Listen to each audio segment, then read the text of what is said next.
So thank you very much, everyone, the panel, committee, and all the attendees for giving us the pleasure of having this workshop together. We'll be trying to discuss economic and social issues in the Middle East from many different perspectives. And allow me to first introduce myself. My name is Adil Alzarooni. I run a couple of family offices. I have been with the government of Dubai for 10 years, and I worked in many countries, helping develop many economic zones. I think the best way for us to start the workshop is an introduction with the members of the panel itself. And I think I'll start, if you don't mind, Dorothée, with you. If you could give a brief of the name and the title and what is it that you'd wish to discuss. So, introducing myself, right? Yes. Yeah, so I'm Dorothée Schmid. I'm heading the Turkey and Middle East program at Ifri, and I will try to talk about the rebuilding of Syria.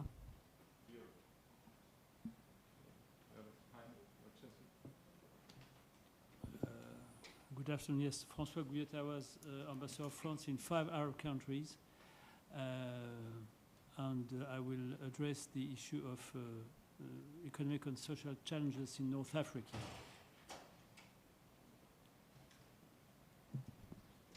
Thank you.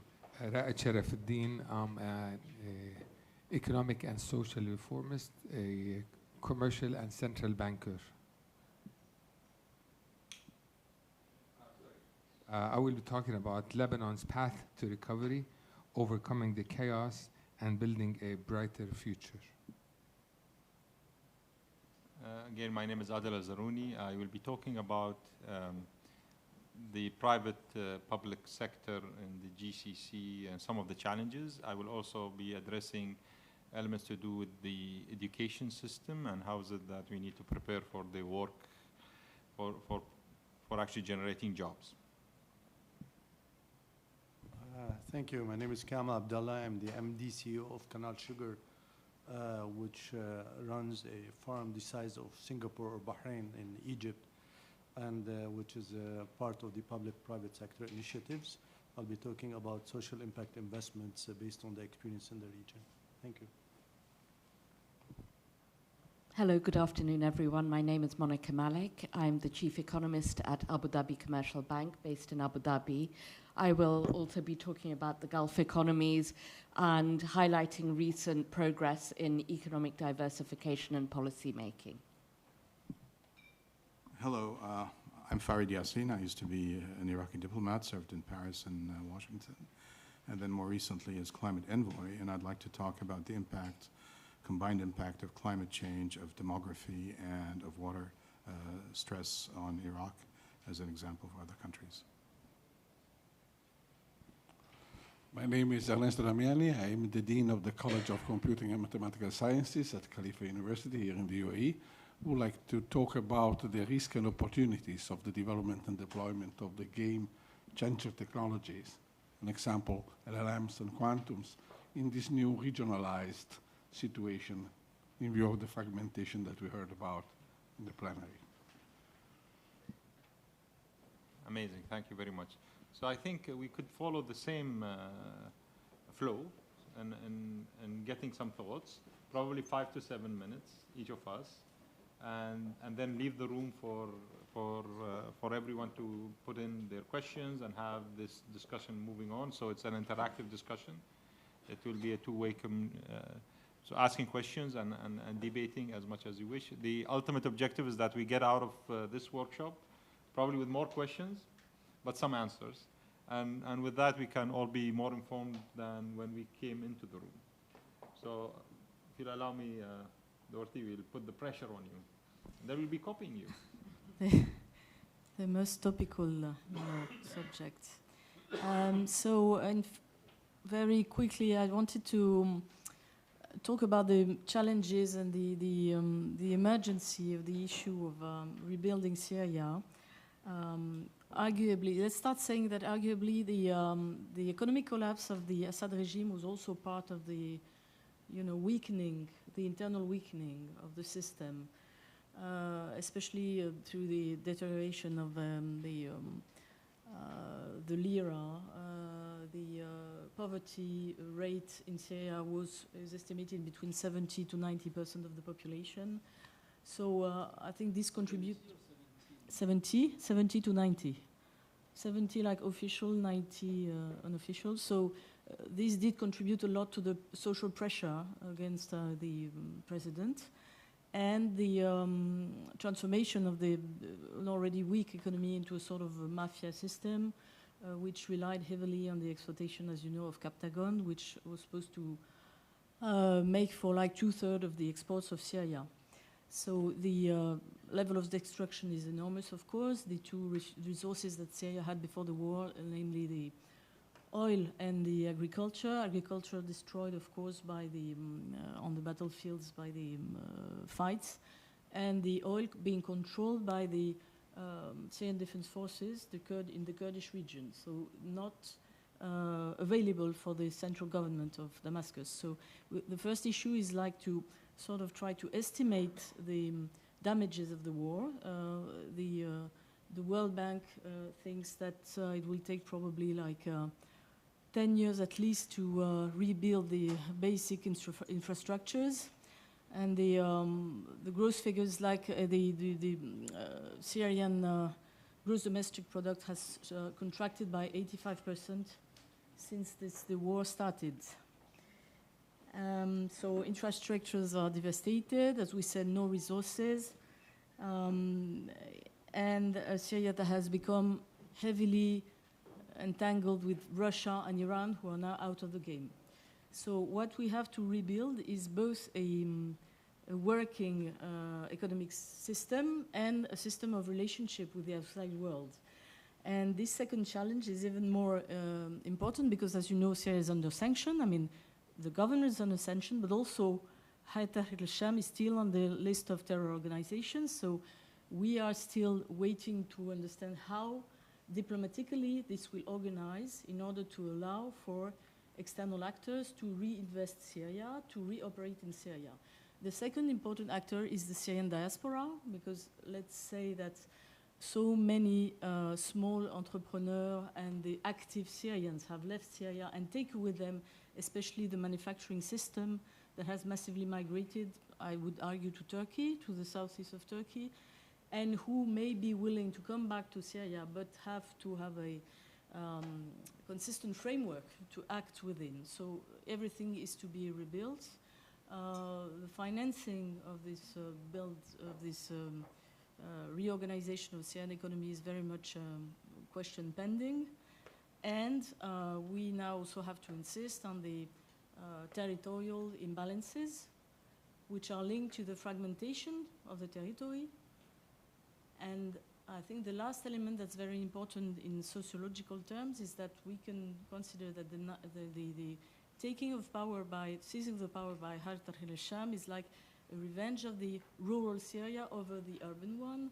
And so this puts into question the willingness of part of the diaspora to return to Syria and to contribute to the new social consensus, which is utterly needed to provide also political hope for the future of Syria. So I stop there.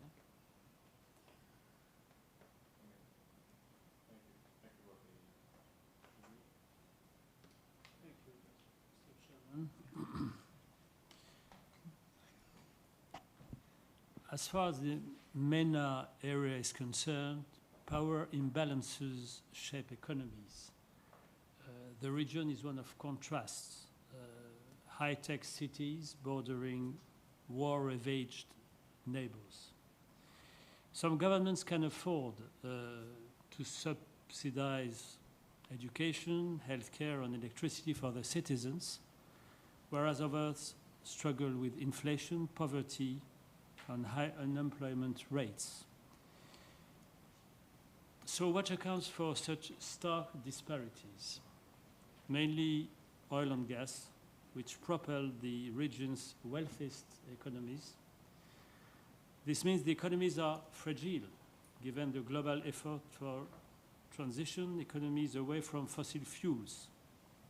For these reasons, many countries in the region are now pivoting from their previous reliance on oil, as we know the UAE did by investing increasingly in technology, transportation, and renewable energy. North Africa was once on the geopolitical periphery of Middle East dynamics, but it has increasingly come to shape regional trends. In addition to internal political and economic transformations that were accelerated by this so-called Arab Spring, the region is also contending with a range of external challenges. These include changing market dynamics, including energy markets, the growing presence of new regional actors like China, Russia, Turkey, Saudi Arabia, UAE, and Israel, each having competing interests, priorities, and methods of operation, and the changing role of traditional allies such as the EU, GCC, and the USA. These dynamics are compounded by climate and demographic changes that worsen them. Meanwhile, the increasing number of migrants attempting to reach Europe leaves European countries scurrying to find solutions while standing for human rights, a somewhat difficult task, as we see with Tunisia, a country with which the EU has heavily engaged by signing a memorandum of understanding which aims to stem migration flows while also improving its economic conditions. In other words, North Africa, sometimes considered as a backwater within the broader Middle East context, deserves actually, in my opinion, of far more attention from the international community. Its states are facing a dizzy array of challenges related to domestic and global trends, political transformation, either recent or underway, economic stagnation worsened by the pandemic, social challenges associated with a frustrated young population. These trends are giving the region more geopolitical relevance with implications for the broader Middle East, Europe, and sub-Saharan Africa. Thank you. Thank you very much. So we post everybody presenting their points. I'd appreciate if everyone would have set of questions to be addressed to the different members of the panel and to enrich the discussion with it. Thank you, Mr. Chairman. As I said before, my presentation is titled Lebanon's Path to Recovery, Overcoming the Chaos and Building a Brighter Future. Lebanon is a nation that has endured the worst trials of human adversity in the past 5 years: political instability, economic collapse, security risks, and warfare. This has been preceded by a decade of regional turmoil, particularly the previous repercussions of the Syrian war and currently the concerns of the current coup. This is on the one hand. And the difficulties in public finances in terms of the budget deficit and the worsening of public debt and its service on the other hand. Cumulative layers of tragedy and hardship have been inflicted on Lebanon: the unprecedented economic and financial crisis, the socio-economic and political unrest, the COVID pandemic consequences, the catastrophic explosion of the port of Beirut, and the recent Israeli atrocities that have once again tested the limits of the nation's endurance. Yet, amidst this persistent chaos, the trauma of destruction, displacement, and loss, the Lebanese people continue to exhibit extraordinary resilience and strength that binds them together across divides. Governance, a path to stability and prosperity for Lebanon. Lebanon's future stability and recovery hinge on a transformative overhaul of its governance and administrative systems. This reform must be guided by a clear strategic vision and deliberate actions aimed at reshaping Lebanon's political and administrative institutions to make them functional, efficient, transparent, and accountable to all citizens. Crucial steps include: 1, electing a unifying president to strengthen constitutional institutions. 2, forming a capable and independent government. 3, restructuring public institutions and civil service. 4, fostering transparency, accountability, and combating corruption. 5, leveraging technology and digital transformation for efficient governance. And 5, developing strategic objectives for sustainable growth reform. Second point, the impact and costs of war, a nation in ruins. According to the United Nations data as of November 14, it shows that more than 30 ancient towns and villages on the border were attacked by the Israelis. More than 12% of buildings were damaged or destroyed. According to the World Bank estimates, the losses of infrastructure alone stands at $8.5 billion, over 47% of Lebanon's 2023 GDP. The destruction is compounded by the displacement of over 1.2 million people, over 20% of the population, exacerbating Lebanon's already dire humanitarian situation, with many facing an uncertain future in a country grappling with the world's largest per capita refugee crisis. I have some statistics about economics. We'll see if we'll take it during the break, during the question and answer sessions. We can talk about the economic toll, the economy, the job losses, the consumer price index, agricultural, commercial, and tourist sectors that are mostly damaged, the housing sector, the Syrian refugee crisis. As for the financial crisis, the Lebanese Central Bank has already depleted over 400 million in foreign currency reserves in October alone to stabilize the Lebanese pound. These reserves now stand at just 10.3 billion pounds, and continued withdrawals from dollar deposits are expected to further strain the nation's finances. Reconstruction, a path for productive, sustainable development. Reconstruction in Lebanon must go beyond simply rebuilding what has been destroyed. It presents a unique opportunity to rethink the country's approach to development, focusing not only just on restoring infrastructure, but on creating a sustainable and resilient future. This process will demand sustainable resources, time, and political will. A key priority should be rebuilding essential infrastructure devastated by Israel, including roads, bridges, schools, and hospitals. Simultaneously, Lebanon must invest in modernizing its energy grid by transforming to renewable energy sources such as solar and wind power.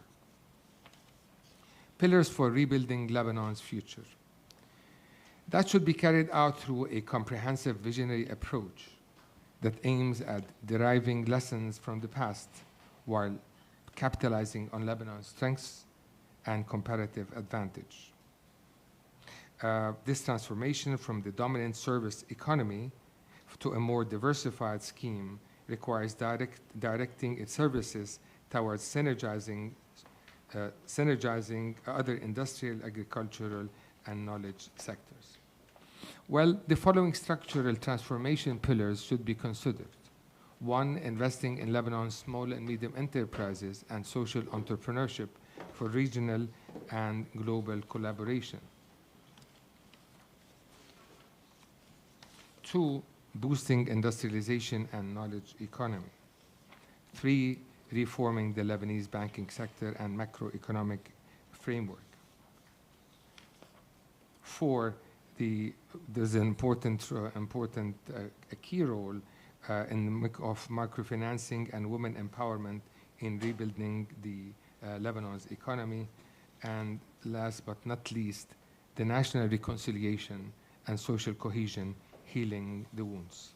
In conclusion, Lebanon's journey towards recovery is undeniably challenging. Yet, the resilience and determination of its people shine as a beacon of hope. while the destruction caused by the Israeli war, actually atrocities, has left lasting scars, Lebanon's true strength lies in its citizens, their unwavering spirit, ingenuity, and resolve to rise above diversity.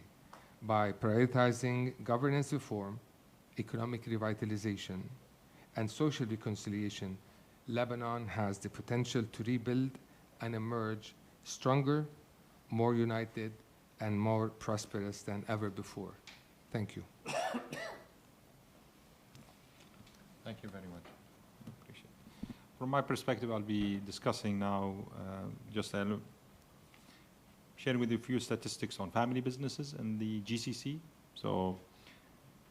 and the challenges that they are facing. So basically, when it comes to number of jobs, family businesses in the GCC assume almost 80% of jobs, and up to anywhere between 60 and 70% of GCC, depending on the country, GDP. Most of these families came to wealth predominantly in the 50s and 60s with the discovery of oil, and many of them got into fields that are relevant or related to development. So a lot of them got most of their money from real estate or oil and gas and trading. A lot of them also got a lot of their wealth from agencies of different suppliers from all around the world. Now, most of these families are moving to their second generation or third generation. Most of them have no experience in sustaining their wealth. There is almost $1 trillion that is meant to shift from a generation to another within the next 20 years. Most of these have stumbled onto wealth, and they are not educated enough onto knowing how to long-term wealth manage these pockets of wealth.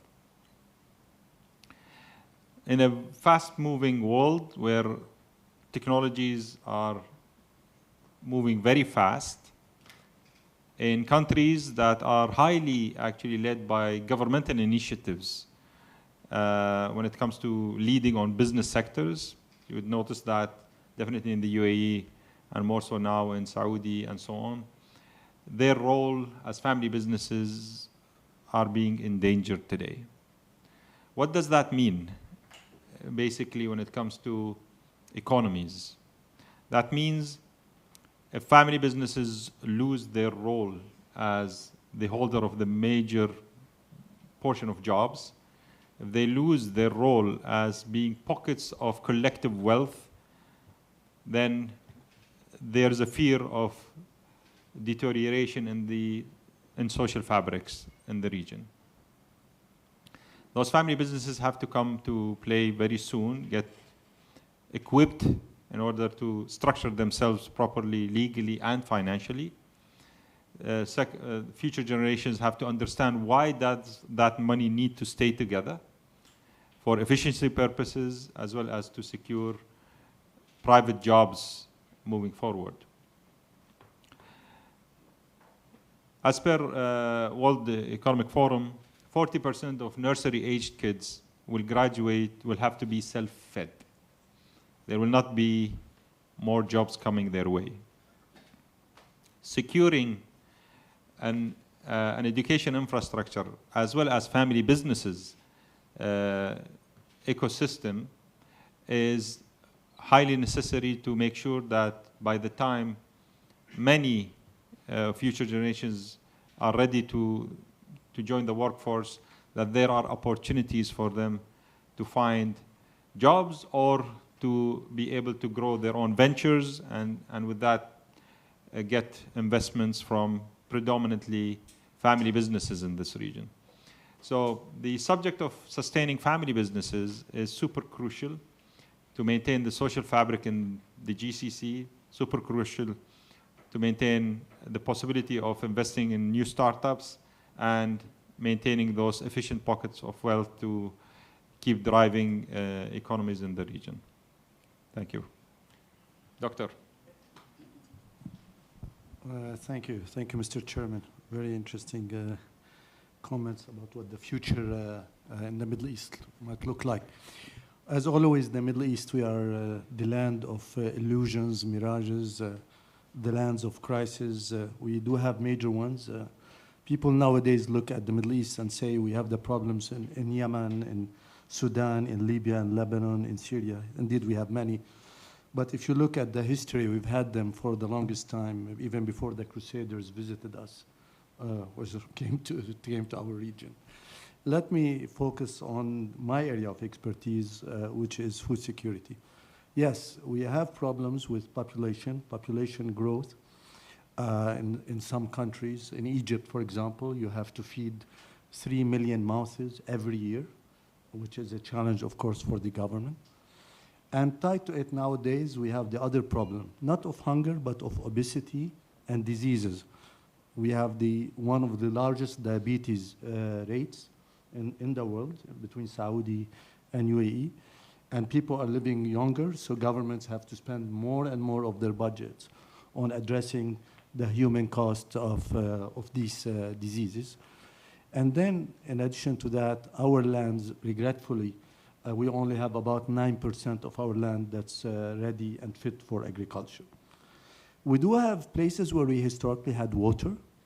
You know, the Nile River, of course, Iraq, Bilad Mabain al-Nahrain, that used to be the food basket of the region. But in both of these countries, for example, in the Nile, if it wasn't for diplomacy, we would have had a war between Egypt, Ethiopia, Sudan, and everyone in between. And when it comes to Iraq and Turkey's relationship, and we do have our expert here, is also a challenging area. In Lebanon, where I'm originally from, the Litani water is of interest to the Israelis and others. Within the GCC, we've been using our aquifer. Also in Egypt, we've been using that because the solution has been land reclamation. Thank God the technology allows us to do land reclamation. But of course, you don't have infinite water underground. Within 100 to 200 years, they will be probably affected. And indeed, His Highness before has mentioned that for us, water is more expensive and more important than oil. So that brings us to my area, food security. You know, since COVID, add to it the Ukraine-Russia conflict, we realized we cannot depend on external importing of food. Gone is the idea that food security is about availability and affordability. It used to be the case. It's no longer only the case. We went beyond that to say we need to have self-sufficiency. And with self-sufficiency comes the issue of what we are going to call social impact investments in agriculture, whereby essentially you are doing two things. Making sure we have local food produced locally, which generally is going to be healthy, from what we call farm to fork in under 3 to 5 days. Okay. The second thing, also in relation to this critical point, is getting in the areas where we have population, such as Iraq, Egypt, and others, farmers to work. Okay, and farmers to work is a big challenge because we know, even in Europe, Treaty of Rome, back many years back, those who used to live in France or visit, I remember every summer the French farmers would block the Champs-Élysées. So you can upset bankers, they will sue you, but if you upset farmers, they will revolt, you know. So these two issues were the area of now food security is coming. Let's have these projects, such as the one we did in Qatar, the one we did now, we're doing in Egypt, whereby you work with local farmers, but you create these massive projects to ensure self-sufficiency. In Qatar, yes, we used technology. We flew in cows. It was challenging, but it worked. They achieved self-sufficiency in dairy. In Egypt now, we are reclaiming the desert, and we are achieving self-sufficiency in sugar within 2 years. Of course, it's not easy, because these projects involve the private sector as well as the public sector, and hence public-private partnership. The problem with this public-private partnership is the mismatch between the expectation of the private and the expectation of the public. The public, they like big projects, multi-billion, big-time announcement, you know, largest, biggest, what have you. The private, they'd like managed risk, scale up, Let's study it properly. Let's roll it. The public is impact on immediate employment as a key driver, as well as reducing the government need for foreign currency. The private is looking again at route to market, making sure what we produce is actually consumed and is consumed wisely. So now the challenge we are facing is managing this mismatch between the private sector expectations and needs and the public sector expectations and needs. It will be interesting times because every country almost identifies food security or insecurity as a critical factor. Indeed, in some of the countries, we have ministry now of food security. Okay, the private sector is looking at it, but the challenge with the private sector is that every agent in the private sector thinks they can be billionaires overnight in agriculture, when we all know that agriculture is a long-term investment, is not like flipping a stock.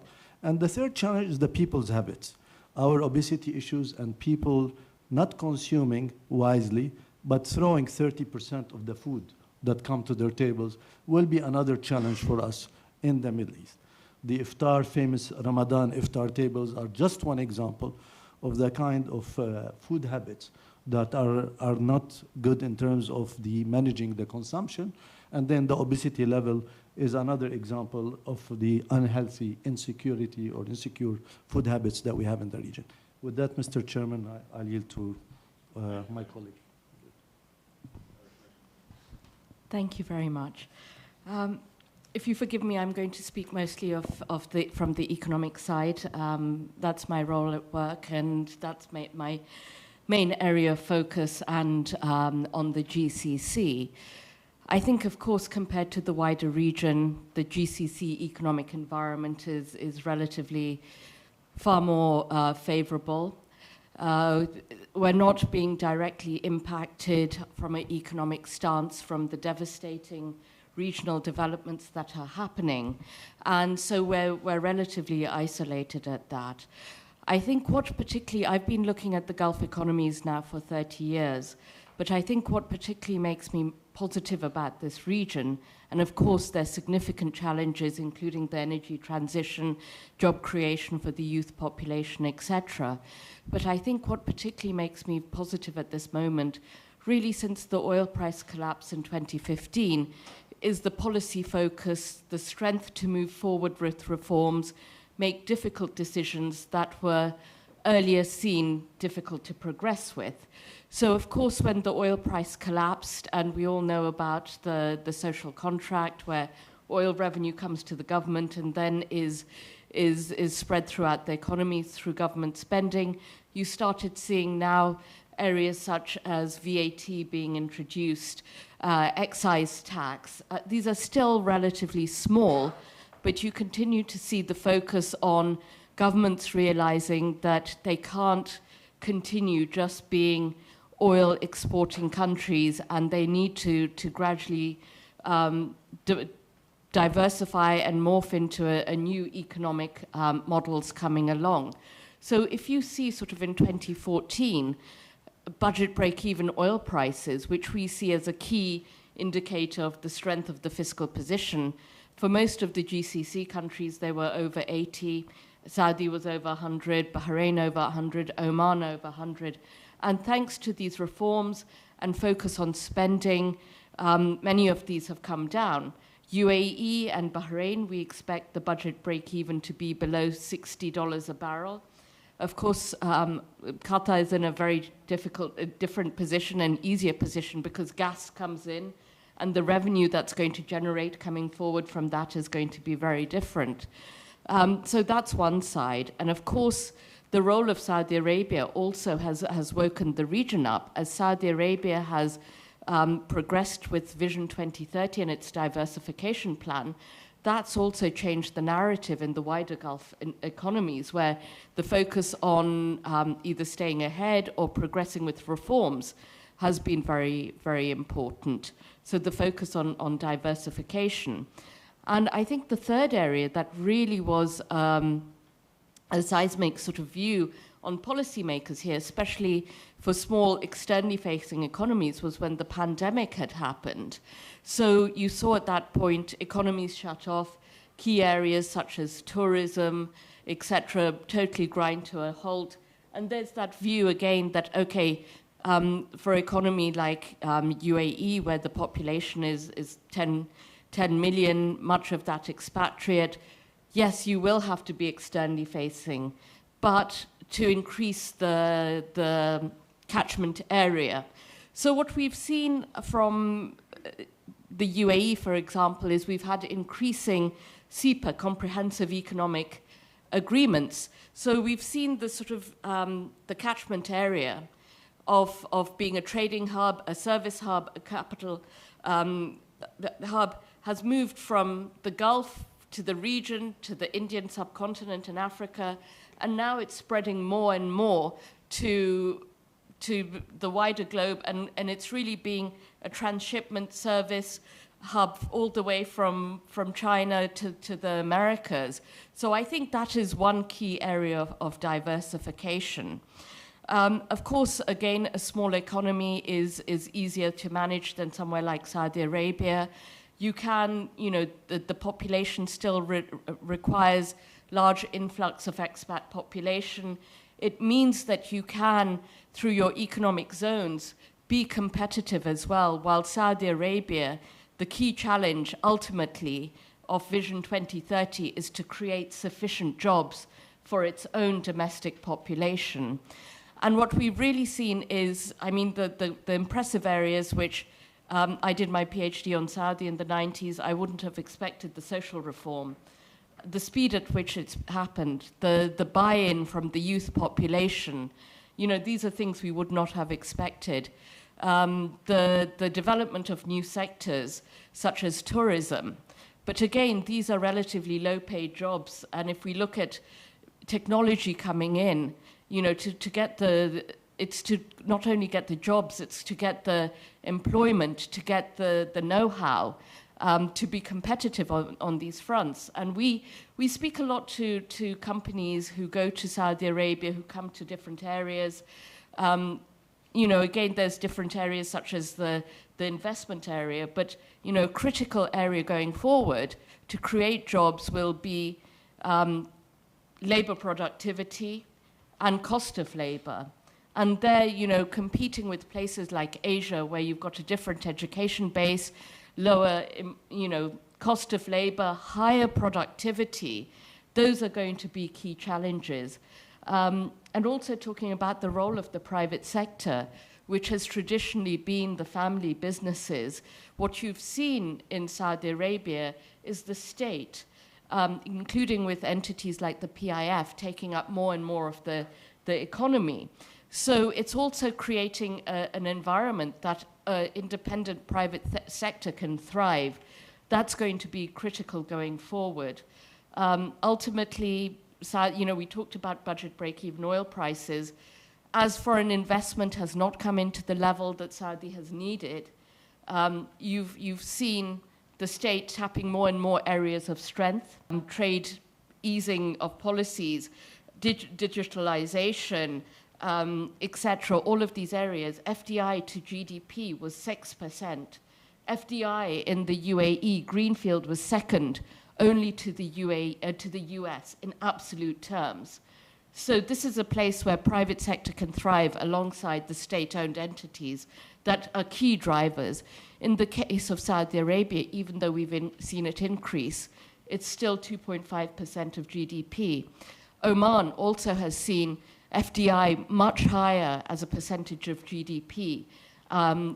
So, you can see those challenges going forward as more and more youth population enter the labor market. And I think the biggest challenge is providing the deliverable on the labor front to keep the youth population happy.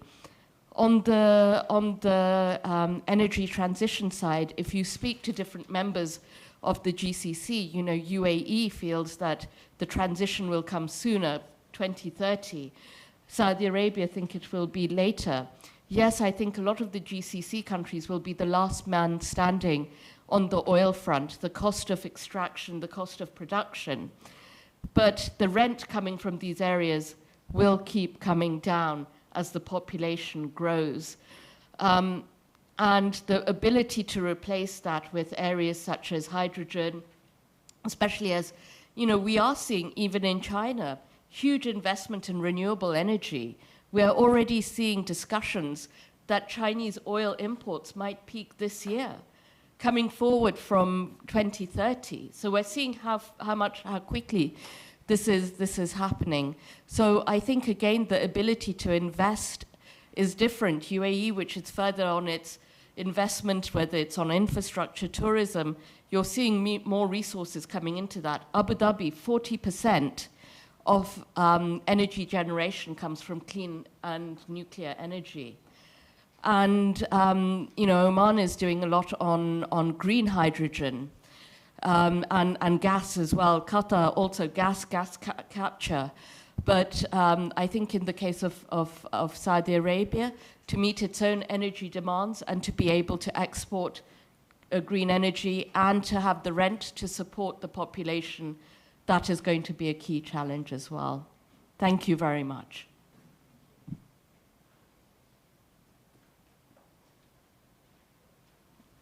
Thank you so much, Marcus. I love the input. Thank you. Thank you. Hello. So I'm happy to be here, and I'm grateful to Terry for the invitation. All this started a couple of years ago when I ended my tenure as ambassador to the U.S. A friend of mine at Princeton University asked me to give a talk to sort of give my vision of what happened and then looking to the future in terms of Iraqi-American relationships, and he thought I'd be talking about ISIS and the Task Forces Agreement. And I said, no, I would like to talk about. Okay, I'll talk about three topics that I think are obvious, and some of you have addressed them, but they don't get addressed enough, and they are concerning demography, climate change, and water scarcity. And I came back to Baghdad a couple of years ago, and I've been working as climate envoy for the last 2 years. And I think I was right. These issues are still paramount and not given the shrift they should be given, because they are vital and vitally important. In terms of demography, if you look at Iraq, when I was growing up, our population was about 8 million. We are now 40, we just conducted a census, and we're 45 million. And that's not counting the Iraqi diaspora. And our birth rates are growing. And just as a personal note, my mother was a sociologist, and she was involved in educating poor women on family planning. The idea was that at the time, if they had smaller families, they could devote more time to each child and get better. And that was stopped by Saddam Hussein, because he had heard that at the time of the Abbasids, Iraq had a population of 40 million, and I think he wanted soldiers, so the program was stopped, and here we are, 40 million. And the birth rate doesn't seem to be going down. Not only that, but this population has shifted. It used to be mostly rural, with all that implies in terms of agricultural productivity. It's now essentially urban. And urban because that is where government jobs are. And that has been facilitated, as you can imagine, by the fact that we're an oil-producing country, and so we have an economy that is entirely based on oil. Another set of numbers that I'd like to give you have to do with the number of date palms we have in Iraq. So again, when I was growing up, the common wisdom was that we had 30 to 40 million date palms, so it made every Iraqi the proud proprietor, theoretically, of 4 or 5 date palms, and you'll never go hungry because of the wars, mostly, but also because of the other topic that I want to talk about. That's water scarcity. We're at one point down to 8 million. Things are going a little better now, but that's a clear marker of the trends that you should avoid. On water scarcity, of course, there are 3 reasons that we have for this. All this implies that we have to look again at the issue of water. We have to revise the way in which we do agriculture. I tell people that Iraq is where agriculture was invented, but in fact, if we want to pursue agriculture, we have to reinvent it. We can't do, flood irrigation anymore. And water scarcity is also responsible in part, but not only in part, for increasing levels of desertification. We're losing about 250 square kilometers of land to desertification every year. And the other factor that plays into this is, of course, climate change. And climate change is a reality in Iraq. It's a reality here. As you may know, people have begun adapting to it. And I need not remind you of what happened at the pilgrimage this year with 1,300 victims, I guess, because of the heat. But climate change is a serious concern for this part of the world. Even if the world were able to achieve what it plans to achieve, what it hopes to achieve, which is to abide by the Paris limits, which is an increase in temperature of 1.5 degrees, please remember that 1.5 is just an average. And in our part of the world, it'll be a multiple of that. And so heat waves like we've seen in Baghdad or in this part of the world, where you have several days in succession of temperatures exceeding 50 degrees centigrade, are going to be the norm, perhaps not the exception. And it's all the more important in cities like Abu Dhabi and Dubai and the cities that are on the periphery of the Gulf, because of what it will do to the wet bulb temperature. The wet bulb temperature is the heat equivalent of the wind chill factor. I'm a skier, so I know all about the wind chill factor. And with wet bulb temperature reaching 35 degrees, you can't stay outside for more than 6 hours. You would die. You won't be able to regulate your own temperature. And so we're heading towards that, and people have begun paying attention. Oil companies, for example, now have defined this term of purple flag days, where they raise the purple flag and they prevent their staffers from going outside because they can't guarantee their safety. NATO, for example, in Iraq has developed this concept of not purple, but black flag days, where they won't send their soldiers out, not only because they can't send them out, but also because helicopters won't fly as readily when the temperature is as high. Add to it the fact that we might even get a rise in sea levels. And so, for example, if you want to build a hospital, say in Basra, hospitals are supposed to last 30, 40, 50 years. You can't set it up on sea level. You have to find an elevation. These are things that we really have to take into account already now. And so what's the solution? What are we to do? And I add to all this, and thank you for mentioning that earlier, is that you did, ma'am. We are an oil-producing country, and we are not only going to be being affected by climate change, we will be affected by the consequences of addressing climate change. And there is a very explicit mention of that in the Climate Change Convention. I think it's Article 4.8, you can look it up. But we have to already prepare for the changing environment. What will we do if price of oil drops way below what it is now? I think we'll be in trouble. So what's the solution? Well, I think it's a return to our sources, if you will. One of the things I always like to tell people is that when I went to visit my grandparents' home, it felt cool because they were built using, traditional vernacular architecture, okay, not concrete, which retains temperature. And I think we have to, in the end, revive our countryside and reinvent agriculture, like I said. Normally I would have said we should try to develop farming villages, nothing like kibbutzes. These are colonial structures, but I mean kolkhozes or modern farming entities that will allow us to develop an agriculture that can function in arid environments.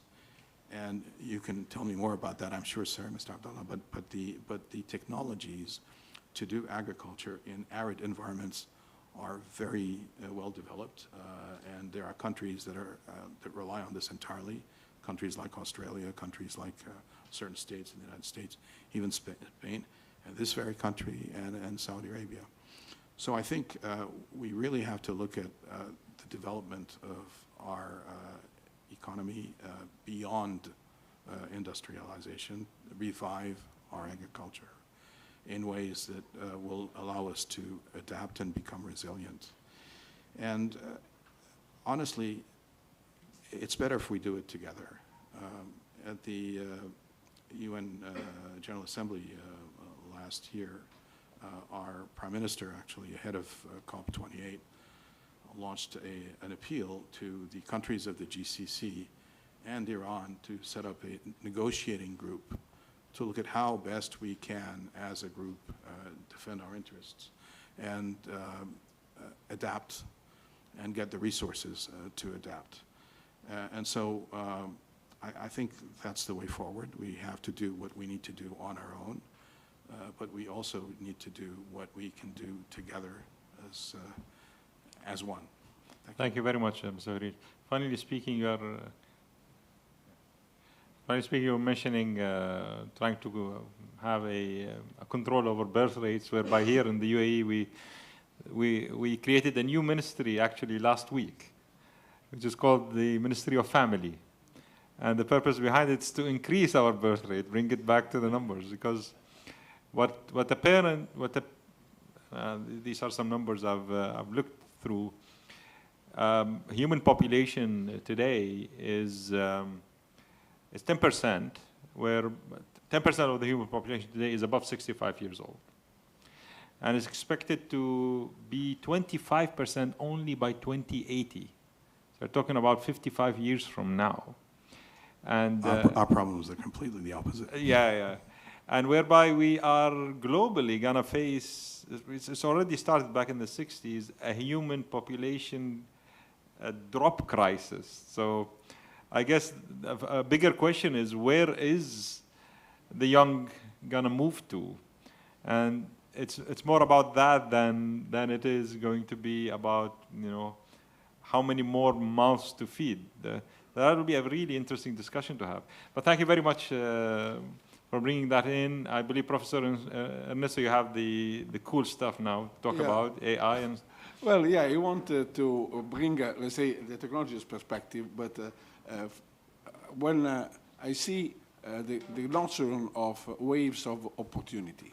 So from the other side of some of the problems that were discussed, I took notes: climate, energy, food security, water. All those, yes, are problems, but also waves of opportunity for new economic development based on the technologies that you are trying to create in order to handle these problems. And those are basically areas where, for example, the UAE already has strategies that involve the education system, that involve the research system. I would like to add that my preferred ones, which are the more technological ones, the three areas which are digital finance, AI, of course, and the large language models, and the third one is quantum technology. I'm moving, watching in time, maybe I'm in a progressive way, but these three areas also are areas for which the countries, many countries in the region, and the UAE first, have already strategies for development, and not just scientific development, but economic development, because all these opportunity waves also are changes to the ecosystems of the innovation, the ecosystem of the new companies, the ecosystem of the new products. So in a certain sense, these problems also bring an opportunity, especially for the younger generations, right, to invest in their capabilities. And what is the difference, though? Because we were discussing at the beginning that we were already there when some waves of opportunity already started in the world, the one of the internet, for example. The original opportunities, the original technology waves were mostly global. And these days, instead, all the waves that I mentioned tended to be regional. And the reason is that there is a perimeter of control. You think of LLMs, you think of AI, you think of quantum technology, all those are being developed on a regional basis. There is this notion of perimeter.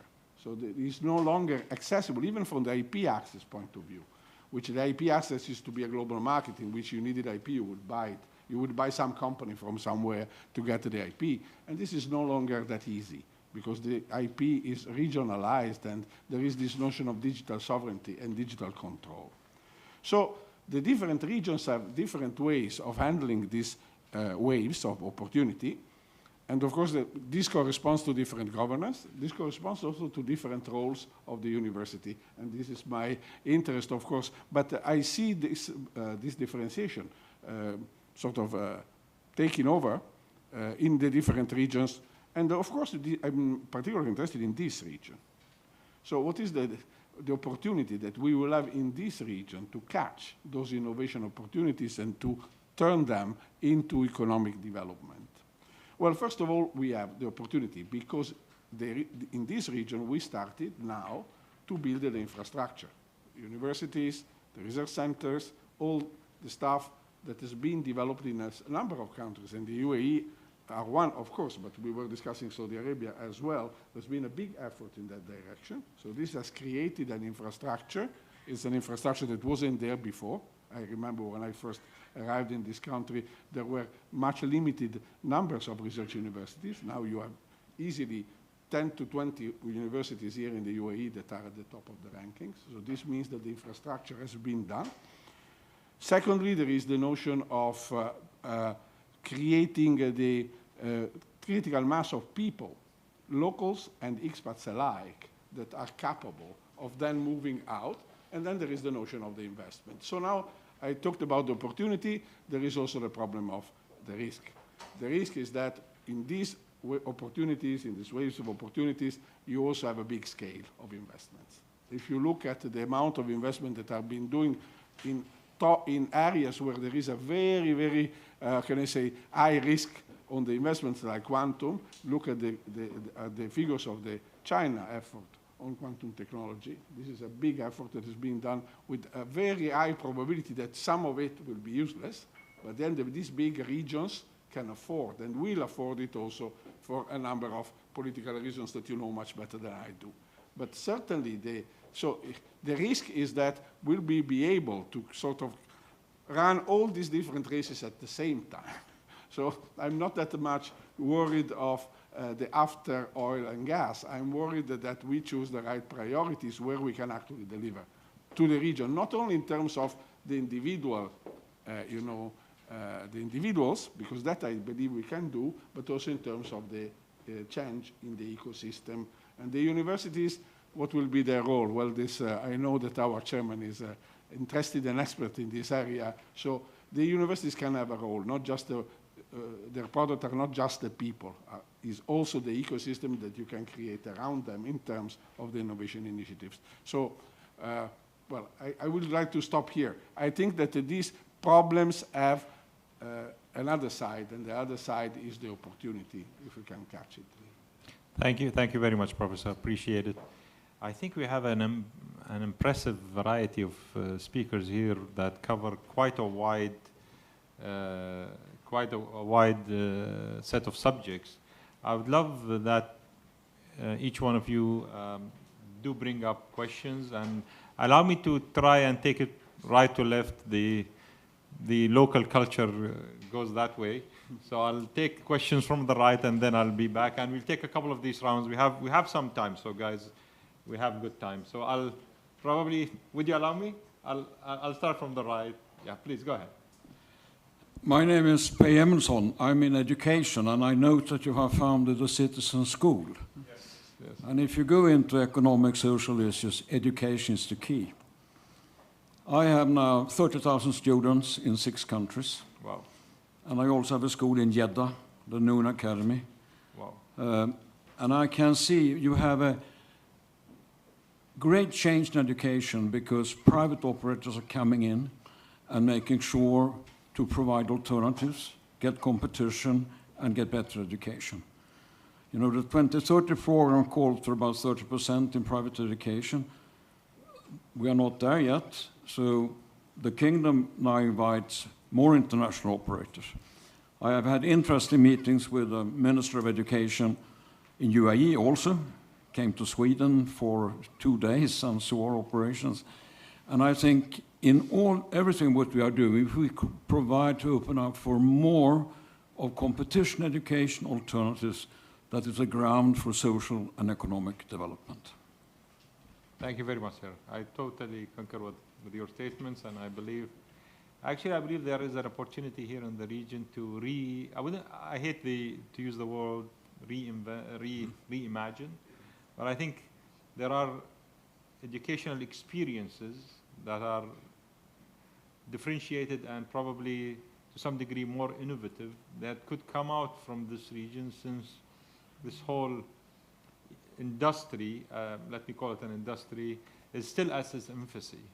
And thank you very much for your efforts in here in pushing the same agenda into Saudi Arabia. And I think Saudi Arabia, when it comes to education and the future of that industry there, is going to be massive and is going to be amazing.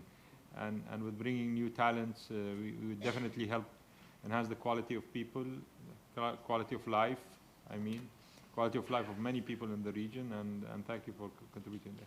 Do you have a question, sir, or would we like to jump to your colleague? Please. Thank you, Chairman. Nabil Fahmy, I'm former Foreign Minister of Egypt. 3 quick questions. This is an excellent panel. You've been straightforward to the point and made your points very clearly. It's obvious, whether it is Lebanon or Syria, we're going to need a lot of money for reconstruction, infrastructure and otherwise. To Mrs. Dorothée Smith, is the international community ready to contribute to this? Are the finances available? I know everybody will look at the Gulf and say you have to cover the cost. The Gulf, I am sure, will contribute, but I'm really interested in seeing is the rest of the world ready to do this or not. My other question, Chairman, you made a very interesting point about the debate between the private sector and, if you want, the government investments. We have the same debate back home, by the way, between the government leaving more room to the private sector. But are you actually having that debate in Saudi? And if so, is it a constructive debate? My last question to Dr. Abdallah, I know your work in Egypt and I commend you for what you're doing. As you know, 65% of our population is below 30 years of age. And we're a quarter of the Middle East, so most of the Middle East has approximately the same proportion. In terms of food security, especially eating habits, do you see a shift in the habits with age, or that hasn't changed yet? Last one was in May this year, where the EU pledged to spend like 2.12 billion on Syria, but most of it is on Syrian refugees. And I'm afraid the help and the money the EU is going to invest is on humanitarian aid, not on the productive economy. So my bet is that if you want to go back, it could provide return on investment in Syria. So what are the sectors? One is oil, and then you need to re-aggregate the whole territory. The problematic is quite similar to what you have in Iraq, Farid. You can comment on that. You know, oil is part in Basra, part in the Kurdish area. They have to share it, and it's a constant political problem. So you have to provide with institutions that guarantee that the budget is managed in a central way that allows redistribution. Agriculture, I think this will be very difficult to start again because pollution is part of the destruction of the war. Not only the destruction of the infrastructure, but massive pollution as well. One sector that could be very promising for the future, could have been for Syria, was tourism. But you have to realize that like 300 sites, heritage sites, have been touched, partly destroyed by during the fights, by the battles in Syria, plus the looting of the archaeological sites. So there you still have to assess the real impact of the war on that. Because it was an underdeveloped sector that would have been extremely promising in Syria. So I think there you should not think of tourism only in terms of you know, developing the coast like Assad was trying to do at the end, like super luxury real estate on the littoral, say that Syria could grow double digits for 10 years because, you know, it's starting from nothing and people are eager, you know, to restart the economy. But my concern is that you have to provide housing for these people. That's the first thing. Like, I'm amazed to see these people who want to go back to Syria where they have nothing. They don't have houses. Some of the houses were destroyed. Some were confiscated by the regime who, you know, passed laws who did allow for confiscation of private property. So everything still is to be done, and so I think the engagement, the commitment of the international community should be political before anything. Thank you very much. If any has a quick add, because we have 3 subjects to cover in here, on the subject of international support for the Syrian situation. Yes, if I may, the first thing to make sure that we have is security. Without that, you won't get anything. And there's an example to ponder, what happened in Mosul. The destruction of Mosul was far worse than anything you've seen in Syria. Yet, they just finished rebuilding the Leaning Minaret. So this is a success story that could be emulated. Okay. But that required heavy involvement in the international community and also a certain measure of supervision. And I think that's necessary as well. Any quick thought? I would also like to add to that I think before you could see real investment, economic investment, either through aid or any other form, I think you need to see very strong reform and stable governments. And I think that would be, for not only Syria, for the wider region, and maybe something we could all discuss later. How do we see that developing in the wider region? Because I think that's really the critical question as well after security. Any quick thoughts? Thank you. Yes, I have a question. It's double-fold, actually. It's about financial transparency. If you're going to bring money for reconstruction, how do you ensure that the money gets where it's supposed to go and avoid more corruption? And also, if you want to develop the economics of the region, you're talking about government reform, but don't you need also financial reform and maybe a legal business environment that would be stronger and more conducive for the region as a whole? You need a legal environment. That's it. Not more conducive. You need a legal environment. You have no environment now. Yeah, and I agree. So if I may throw in just a quick thought also, I've worked in many countries developing economic zones. So post the need for a proper government and laws and security, I think countries like Syria, if they start with the mindset of starting with where everyone else has ended, when it comes to legislation, and being open-minded about flow of money in and out, I think the public sector can be a huge support. I mean, there is $600 billion sitting disposable income in regional banks.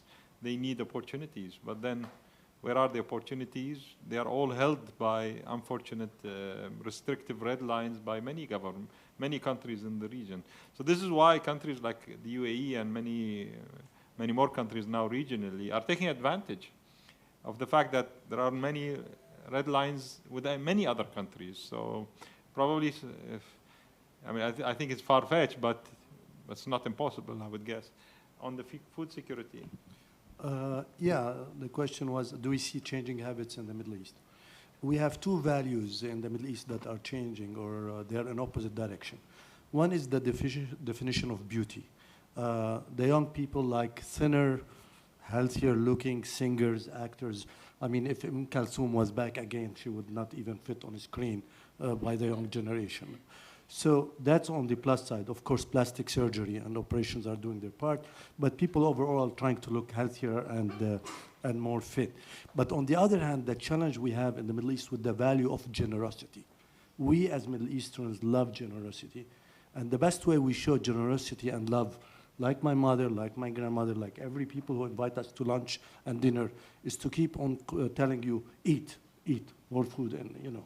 And that's something that we need to work on, redefining generosity as something. But on an economic issue, which is more important, Problem is, whenever I sit with Your Excellency, with the government ministers in Egypt, for them, when I say we need to support local food sufficiency, they tell me, listen, we can buy imported powdered milk or imported raw sugar much cheaper, whether from New Zealand or Brazil. And I tell them, so you are switching between subsidizing the Egyptian farmer to subsidizing the Brazilian farmer or the Australian farmer. Which one you want? Of course, that doesn't make me very popular. But we are trying to get people to understand two things. If you don't support local agriculture, you are supporting someone else's local agriculture. Second point, which is more important, if we add the budget of the Ministry of Health to the budget of agriculture, then you have a great case for having a healthier life, better quality life. Don't spend the money on treating them after they are sick with diabetes. Spend the money in giving them healthy food at a reasonable price, and don't buy a cheap imported dumped food. Thank you, Your Excellency. I'm still adhering to the local traditions. Questions. Yep. Thank you. So Tania Sologub from Crédit Agricole Bank, French bank. So first of all, Egypt has shown something which is very important for the private sector, which is a question of a lender of last resort. Because even in a very difficult financial situation last year, the fact that the GCC has put money, which was exactly what the market was waiting for, has suddenly erased all the expectations, whatever the legal, and you know that Egypt is still in a very difficult financial situation, but the fact that the coordination for once between all the GCC countries and IMF to bring money in order to bring the promise of lender of last resort was enough to solve something which was very, very difficult. So this is the first point, leading to the question of coordination. And coordination between GCC countries in order to bring liquidity, also in order to engage the pump of financing. And to be frank, this is really a question which is not so clear for us. The ability of all these countries, because on one side we speak about the economic situation of GCC and a huge amount of reserves, even if Arabic Saudi situation is not so clear from the point of view of PIF treasury, but still with liquidity, but no coordination in the help about the most fragile countries. And sorry, a second point about food security. This is also a question of a mix of solutions, because of course you have to protect and to produce locally, but if I take Qatar and the milk story with 24,000 cows, very difficult from the point of view of water and so on. Once again, okay, very important to create and to impulse new sectors locally, strategic stocks, but also coordination in imports, because anyway, you will need imports. So if you take the last Qatari food security strategy, which has been produced, I think 3 days ago, something like that, it's clear that it is also a mixture of solutions based on coordination locally, but also with some external flows. So the question behind is, what about coordination in the region from a financial point of view, strategic vision point of view, and so on? Because you can decline it also between visions, attraction of FDIs, and so on. It seems to me competition derails coordination. Anyone of you would wish to put on? Yeah, I believe you're the right person. So before I joined ADCB, I was the chief economist of EFG Hermes. I've looked at Egypt also for over 20 years. I wouldn't say there was much coordination for the Egypt package. It came from Abu Dhabi, the Ras Al Hikmah deal, over 35 billion. I think Egypt had got to a point that the liquidity shortage was so acute that even if they had another IMF package, 5 billion, 10 billion, 12 billion, it would not have made a difference. You've got a situation now that for 4 years, you've got the external financing requirements met. We've started to see reforms on the subsidy front, but already you've seen the government saying that they're going to move more towards privatization because it's difficult for the people to deal with it. The infrastructure needs upgrading, jobs need to be upgraded, the education system needs investment, and I don't see much coordination from this side. I think we had got to a point where it was a point of economic collapse. And it was the UAE, and I think it's really, going forward, 2 countries increasingly in the Gulf that will have the fiscal means to do that, and that's UAE and Qatar. I think Kuwait also has large reserves, but they have their own problems with the need to change their economy and move on with progress. So I don't really see much coordination within the Gulf. In the case of Saudi Arabia, I think it's very much, sorry to use a Trump term, Saudi first.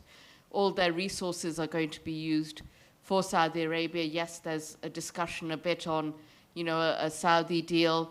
Again, if we look at the NEOM area, if you look at NEOM at the beginning, it was meant to be this axis of development between Egypt, Jordan and Saudi Arabia. But I think they've even come out last week and said all their resources are going to be for domestic development rather than overseas investment. So I think, I don't see much coordination going forward for the wider region on that front. Could I throw a couple of, probably from a different angle?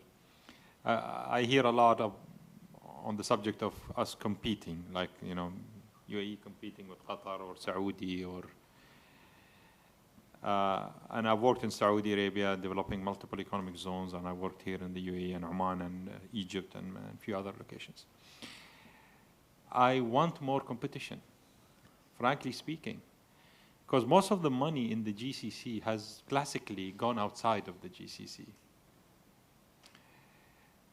UAE has changed direction, and probably Oman to a good degree, a while ago onto deciding to invest that money in the country itself and develop it.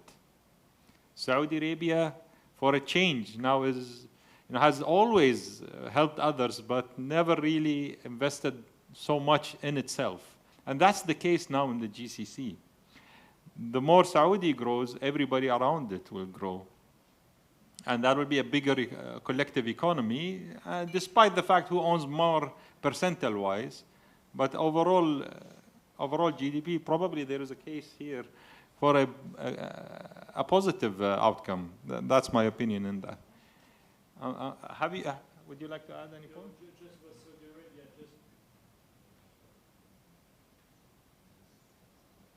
About investment in Saudi Arabia, I remember I attended the first FII. I think it was in November 17, and at the very moment where Prince Mohammed, it was not merely on the Aramco assets or the internal budget of Saudi Arabia. He was expecting, he was calling for a massive foreign investment, which has not been achieved till now. So I'll give you an example, if you'll allow me. I don't know how legit, I would say comparably. In Dubai, Dubai government, at the time Sheikh Mohammed, encouraged the families to invest in tourism and build hotels. And most of these families, at the time, Dubai was not a destination. It's hot and it's humid and it's desert, and why would it become a tourist destination?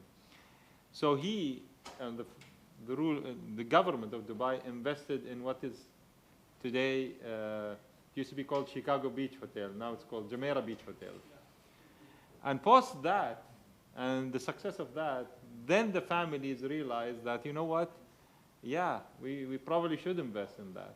And then the airlines came, and so the one fact is that, and you will see that quite clearly in the GCC now, is that government is leading on the key projects. Much of the struggle, though, later on is that it becomes so good of an income that when you ask them to let go of the industry, like leave or actually, list these initiatives to the public, give it to the public, it becomes a bit of a struggle, because the money that comes out of it is so good, they do not want to let go of most of it, you understand me? So, and this was happening in Saudi. I mean, Saudi, I've lived in Saudi for 3 years, and I worked in many of these economic zones. I can't believe what's happening today. I wouldn't have guessed that this would happen in my lifetime, but the change that has happened in only few years, impressive. I can't recognize the Riyadh anymore. I lived there. I don't know even the roads anymore.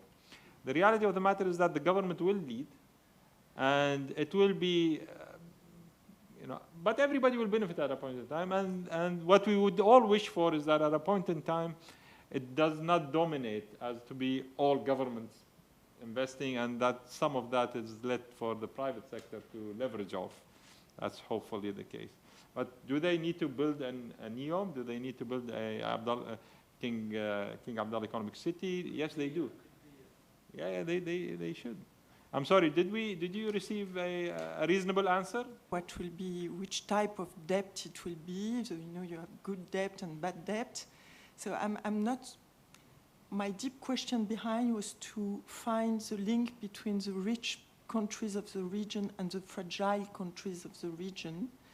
And which is a big question also, to know if something will be done, as it has been the case in Egypt, even without coordination, because we speak on one side about all these fragile countries, on the other side of the macroeconomic situation of the GCC, but I just raise the question of the link between. If I may take a crack at this, at least from the perspective of the countries I worked in. I was the managing director, CEO of Baladna, and I took it public, the company that brought in the cows, and I'm now in Egypt doing Canal. First thing, before countries like Egypt, Syria, or Lebanon ask for investments in, they are working on reforming their public sector, or the part which we call state-owned enterprises. State-owned enterprises, as was mentioned, some of them maybe started as successful, but they don't pay taxes, maybe they don't pay competitive salaries, and really they are crowding out private sector investment.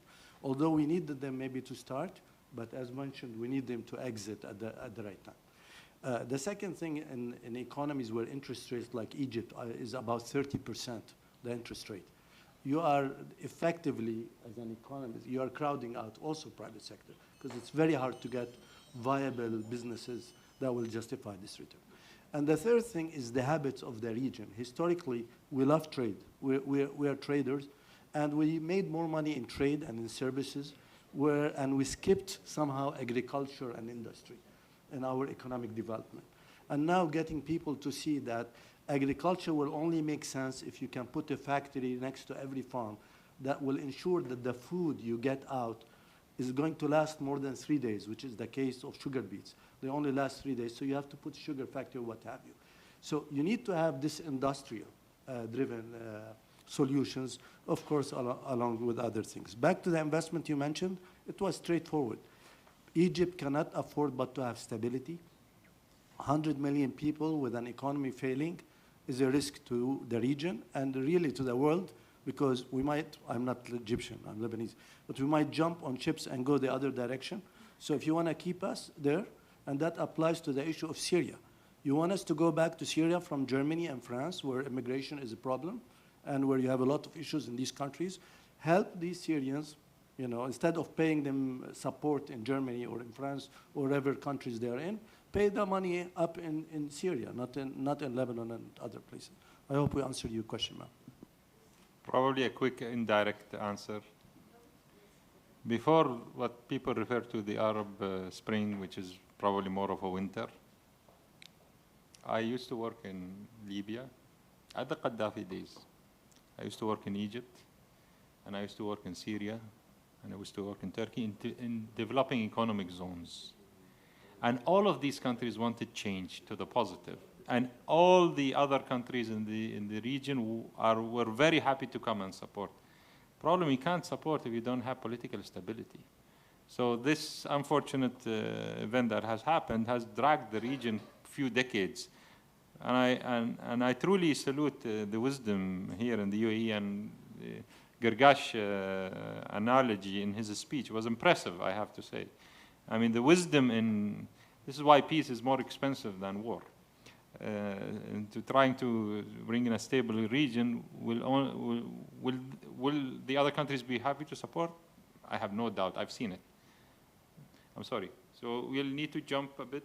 I believe we've delayed you quite a while. My apologies. No, thank you for the opportunity. Gidon Bromberg, coming from the regional organization Economist Middle East, a Palestinian, Jordanian, Israeli joint organization.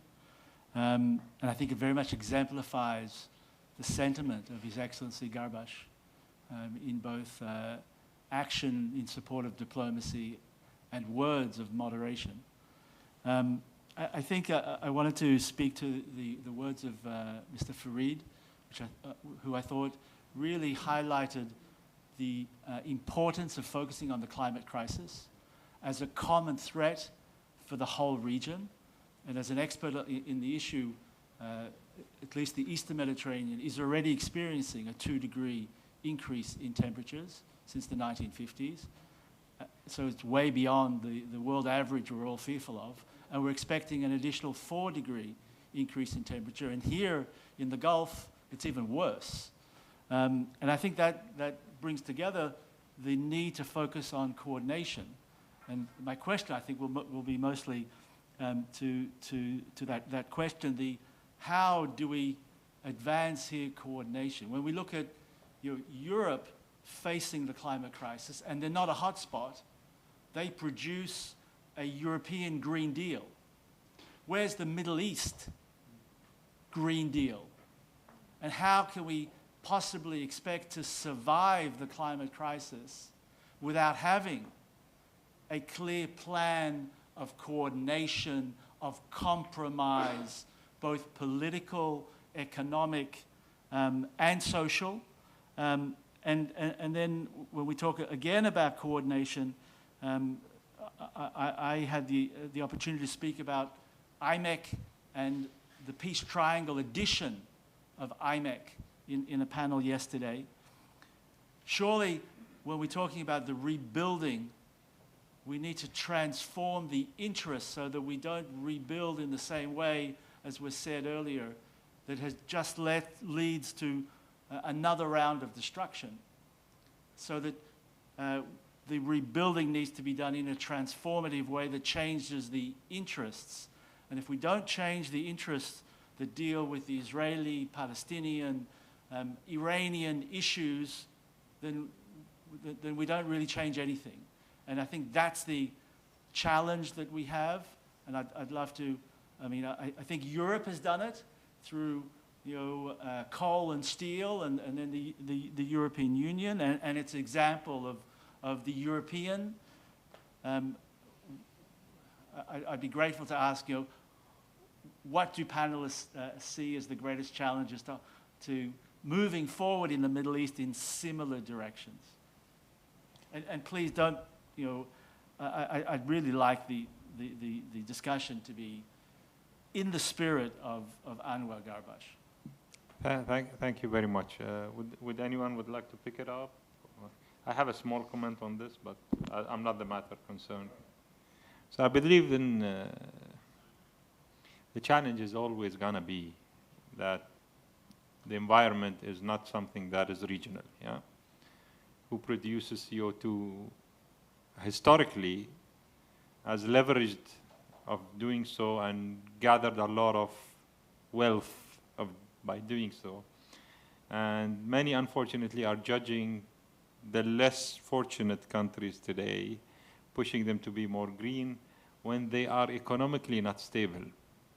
I believe it goes back to the same problem, is that we as humans have to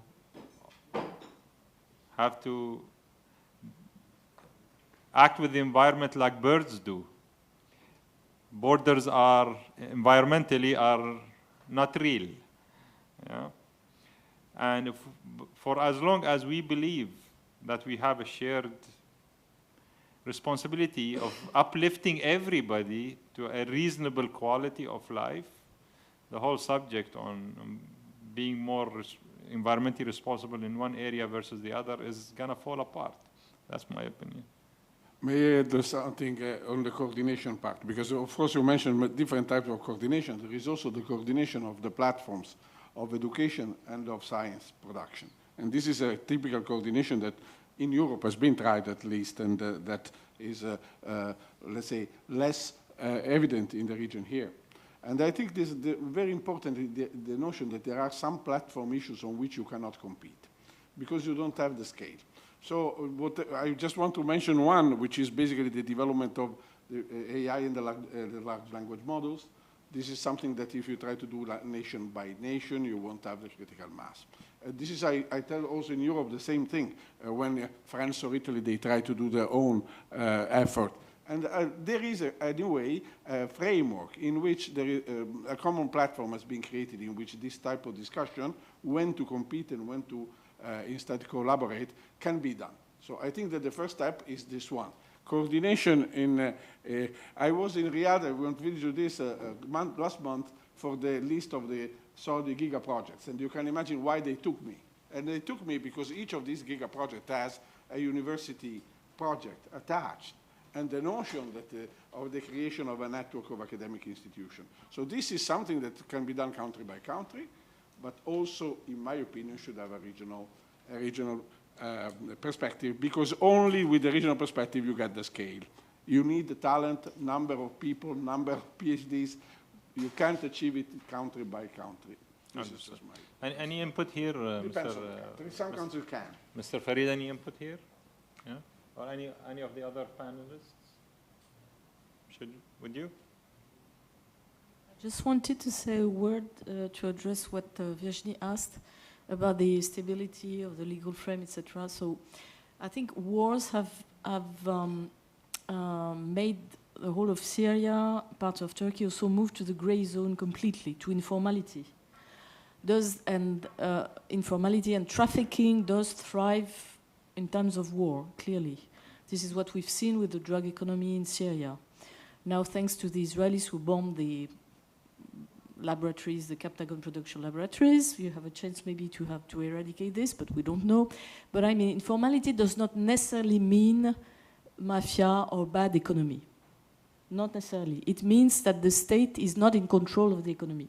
So the problem we have here is the model institution that they're going to build, and I think we have to do more research on what was happening in Idlib and how they did manage the small bazaar, small internal economy of Idlib. So that's very interesting, because how do you bring trust through the new institutions to the citizens so that they will be happy in some way to pay taxes because they know they have return in terms of public services. And one thing that the guys that had Tahrir al-Sham have been accounted for in Idlib is that they restored a minimum level of public services. So that's the first challenge, you know, to have the minimum things to ensure everyday life working. And then, of course, it comes with the big legal framework, whatever. But it's very difficult to go out, I think, from this culture of cronism that's inherited in Syria from the Assad system from like 50 years. So, you know, distribution of the resources through the clientelistic networks, etc. So that's the whole challenge to having this civil state, equalitarian state, inclusive state, etc. It's not only political, it's not only social, it's socio-economic. It's an economic challenge, I think. Thank you very much. Thank you. Any questions? Hello, my name is Bastien, a freelance journalist based here in the Gulf. I just wanted to follow up on what Dorothée Schmid said about Syria and about how Turkey was trying or will try to help Syria rebuild itself. I think it's very interesting. We know that Turkey maybe not directly helped Hayat Tahrir al-Sham's takeover of Damascus, but at least it sort of facilitated the takeover. Now does Turkey really have the will, the interest, the power, the money to help Syria rebuild itself? And how would it look like? You were talking about these Turkey-formed, Turkey-trained entrepreneurs moving to Syria. Maybe I heard you wrong. Can you elaborate on this topic? And are we just talking about economy or also military, culture, religion, anything? What's the scale of this help by Turkey in Syria? So the panel is about economy, and I think by itself it's a very interesting topic for Turkey because, as I said, I think the presence of Syrians has transformed the economy of Turkey, of the southeast of Turkey, because there has been a big afflux of manpower, people who were used informally and who did sustain growth in Turkey even at difficult times. So this is why I mean informality was in fact a blessing for Turkey. It doesn't mean that they treated the Syrians very well, but I mean at least they managed to have them survive. And part of the manufacturing infrastructures moved to Turkey as well. So, okay, that's because it's a close country, it's a productive economy, they have 900 kilometers of border, so it was probably a more promising place, you know, to set up an economic activity than, I don't know, Lebanon at the time maybe, or other neighboring countries. Of course, the Turks intend to have some return on investment again on what of the big commitment they had in Syria. My thing is that I think Turkey has been transformed by what they did in Syria. I mean, for the best, for the worst, whatever. I think it even pushed the government to more authoritarianism through security problems, etc. So now they want to reap the benefits of the commitment they had for the opposition. And you know that the stakes for the Turkish building companies and all the industry is very high because they're very good at doing real estate, and so this is what they aim at. They want to rebuild the north of Syria, but this goes, of course, with the political and military project, because the idea is, you know, the opposition in Turkey said we're not going out of Syria as long as the PKK is active, etc. But I think this is more than this, that they say they want to protect the Syrian refugees who return to the country. But I mean, they want to have a sort of permanent presence there. I don't know if this is positive, because they protest that they want to protect the Syrian sovereignty, etc. They're acting in complete contradiction. But I think the future of the economy of Syria will have to do with Turkey anyway. Thank you very much. I appreciate it. Thank you, Doc, for the feedback. Do we have more questions going back in this direction, gentlemen? Okay, I believe there was a question in this. I'm sorry? Have you? Any? Okay. You had a question? Well, it was my earlier question, but she kind of answered it. But nevertheless, maybe since you're a banker or working in a bank, it would be interesting for me to know if there's a concern in the region about increasing financial transparency, not only to rebuild outside in Syria or Lebanon, but also for yourselves, just to, you know, become more adult in the business world with more transparency and legal frameworks. Yeah. I'm not speaking on behalf of my bank or anything like that, but I think certainly if you look at the wider region, you look at, of course, Egypt has always been a close partner. The potential is huge, but also, again, the need to support the population. I know certainly when I was, before the Arab Spring, when I was at EFG, and there was a lot of focus on the potential development of the wider MENA region. I remember going to places like Syria before the Arab Spring. You could see loads of people from Turkey, from Saudi Arabia. They were doing the rounds. There was a lot of optimism, but I think after the Arab Spring, the many waves of uncertainty, I think that was taken off the radar. So if you look at where GCC banks are investing increasingly outside, it's where the trade corridors are developing, so increasingly areas like Turkey, but what we're seeing is more the CIS countries, countries like Kazakhstan, and these sort of economies as well, that you're seeing more investment going into, maybe even going into places like Africa where there's more corridors, going into places like India where there's increasing economic integration coming in. So unfortunately, countries like Syria and other parts, you're not seeing that discussion coming in. And I think really it's the case of, again, we said the stability, the government, the institutions, the foreign aid donors. I think the banking sector will probably be one of the last areas to come in once you have those areas of institutional stability and signs of multiple years of progress before the banking sector comes in. Word of context, again, sorry.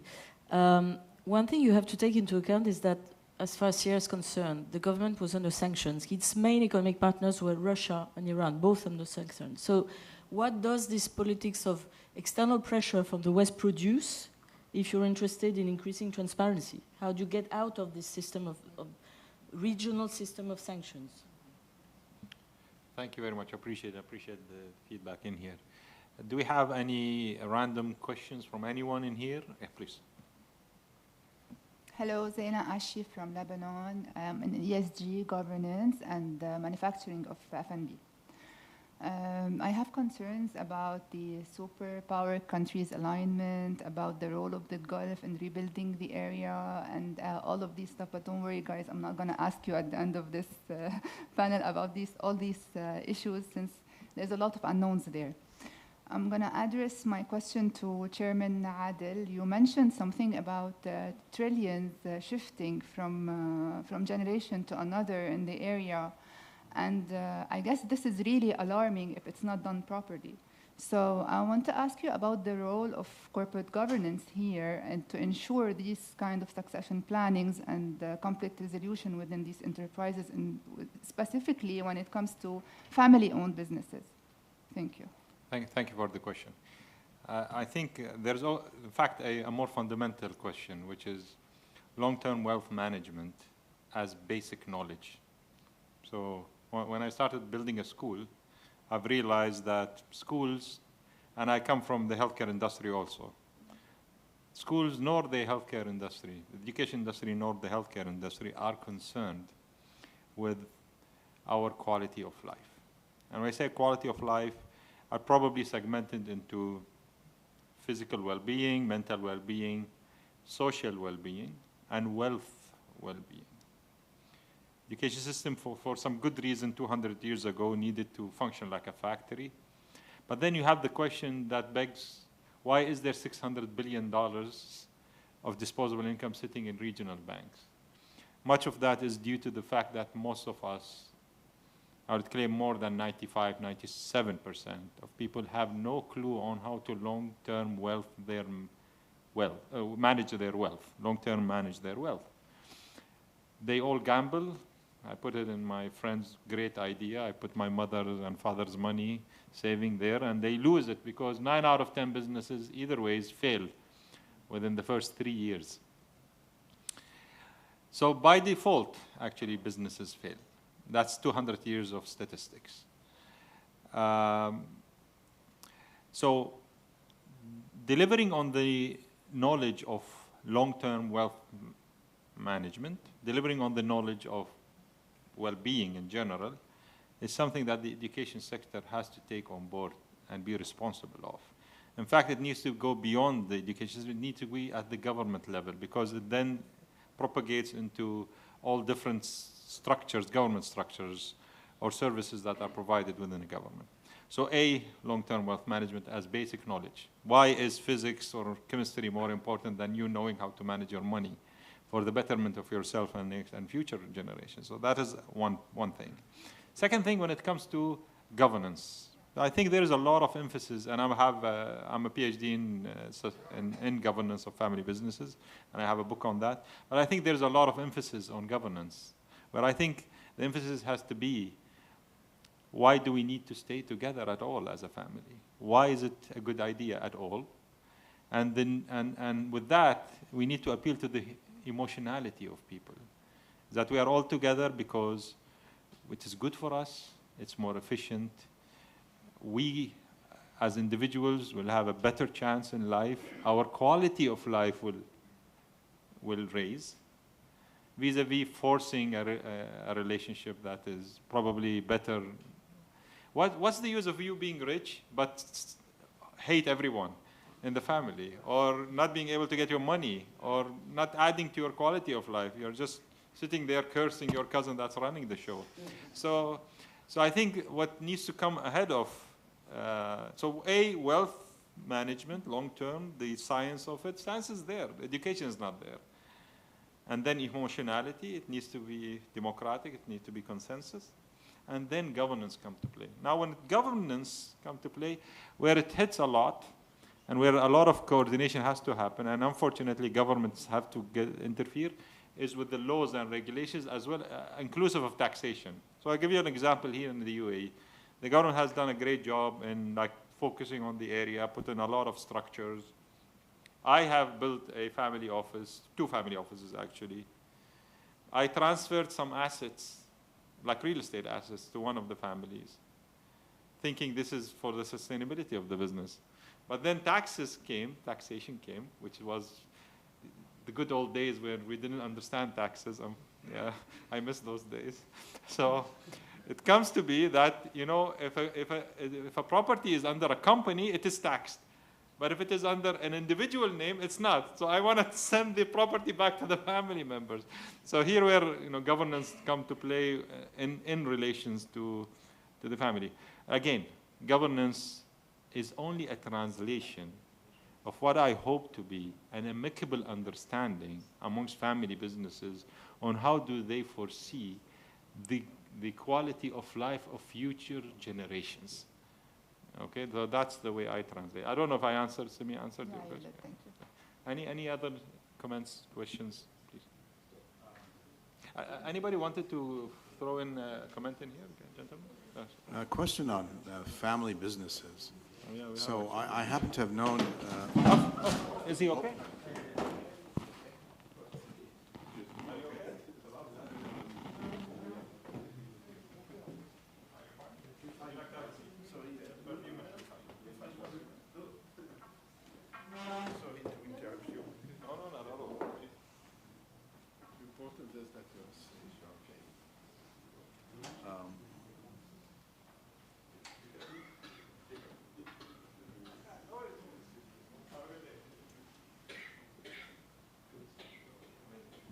I think we have probably another 15 minutes. Please. Simple question. So growing up, I met some children from merchant families. And they all had a common educational profile. Their parents sent them to private schools en masse. That was in the 70s, 80s. Is this still going on? So I knew children of merchant families from the Gulf, not only from the Gulf, from other parts of the Arab world. Many of them were sent to study in foreign private schools. Is this still an ongoing practice? Something funny about the education system is that the biggest, like if you bring in a new concept, like for example, I built a school that's focused on entrepreneurship, yeah? And you need to do that because, as I said, 40% of nursery-aged kids will have to be self-feeding. But what the education system produces, and that was due to something that happened in 1796. What happened in 1796? There was the invention of vaccination. So as humans, as a species, it took us 300,000 to 500,000 years to get to 1 billion. And when was that? In the year 1800, only 225 years ago. So 500,000 years, 1 billion. Vaccination gets invented, 1800. And then there's a huge influx of human population. Governments panicked. They needed to produce a lot of roads and hospitals and schools, and And with that, they created an education system that produces disciplined individuals that don't make mistakes. Okay? Yeah. But then in business, it's never an individual, it's always a team. 9 out of 10 businesses fail within the first 3 years. You cannot not make mistakes. Yeah? And it's chaos. There's no discipline in there. Yeah? So in order for us as humans to elevate and actually be ready for I don't call it it is a gloomy future, because look, we've been 200 years growing like crazy as a population. By 2080, we'll stop. By 2080, we might stagnate at around 10.5, maybe 2 billion people, of which 25% of them are above 65 years old. Today is 10%. Yeah? Meaning 1/4 of the population does not spend money, does not produce economical input. How would the stock market react to that reality? Today you have stock markets PE ratios, 20 times and 30 times, because they think that we continue to grow as a population, as a species. But if we start decaying today, do you have a clue of today's China's population? It's 1.41 billion. Do you have a clue on how much would it be in the year 2100? Most of the studies. Do you have a lot of them say 760, half. So is real estate gold? Is gold gold? Okay. How would you invest in real estate in China moving forward in mass? I mean, I'm not talking about some pockets. So the question is, how would you ready a whole generation for that kind of a very different reality than the one we lived in the 200 years, which I call an anomaly. We are the luckiest generation that has ever existed in this species, in my opinion. Yes, and we have lived a beautiful anomaly for the last 200 years. That will not last. What a great conclusion to our workshop. But can I add to that? Maybe this more, I mean, absolutely population is declining, but the level of, I fully understand that this maybe doesn't go with a banker's persona, but if you look at the degree of consumption that's ballooned really since the 1980s, and the sort of capitalism on steroids, and the crises we're having on all sorts of environmental areas, maybe we've come to the point where we have to redefine capitalism from where we are now. And I totally agree. I can't imagine how the world looks like once we start. I can't imagine how this looks. Would there need to be a stock market at all? That's a question. I'm sorry. I think we now let go of the guards and have a light discussion about any points you want, guys. I think we can do another probably. Yeah? Yeah? Did they? Okay. Apparently time is sorry. We had a really interesting discussion. Thank you very much for giving us the platform to have a lot of knowledge. Thank you very much. I appreciate the input of all the panelists. It was an amazing, it is an amazing panel. And thank you very much for giving us your ears and your comments. Thank you.